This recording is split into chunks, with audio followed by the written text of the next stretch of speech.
In 1968, the United States had one of its closest presidential elections of the 20th century. Those elections were held on November the 5th, 1968, and were won narrowly in terms of the popular vote by former Vice President Richard Nixon, who was the Republican presidential candidate. He managed to defeat the incumbent Vice President Hubert Humphrey, who was the Democratic presidential candidate, while former Governor George Wallace of Alabama, who ran as a segregationist candidate under the American Independent ticket, took the spoils. A significant minority of the votes, although he, of course, had no chance of winning. However, his votes may have helped Nixon in the end to win. The Vietnam War, where already some 500,000 American soldiers were fighting or at least stationed, was a major issue. Also, the sense that the United States was becoming a more violent, disorganized, immoral, and anti-work society because of the Great Society programs, which apparently had encouraged more people to live on welfare and unemployment insurance and other social benefits rather than trying to earn an honest living by work. While officially the racial segregation had ended in the United States, still the economic, educational, social, and political gaps between the white and black Americans or African Americans remained huge. And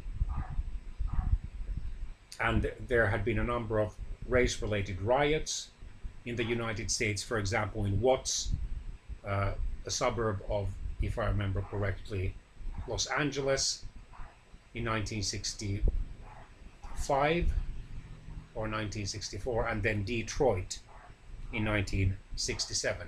1968 had been a turbulent year because in early April of that year, a prominent African American civil rights activist, Reverend Martin Luther King Jr., had been assassinated in Atlanta, Georgia, and just 2 months later, another prominent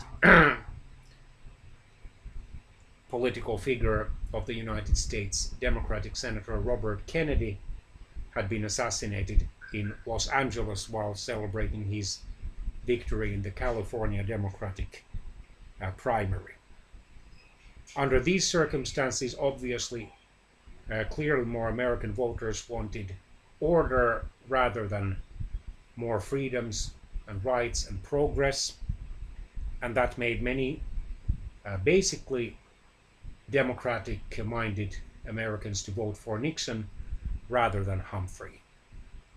And then there had been that chaotic scene at the 1968 Democratic National Convention where thousands of anti-war protesters had been assaulted by police officers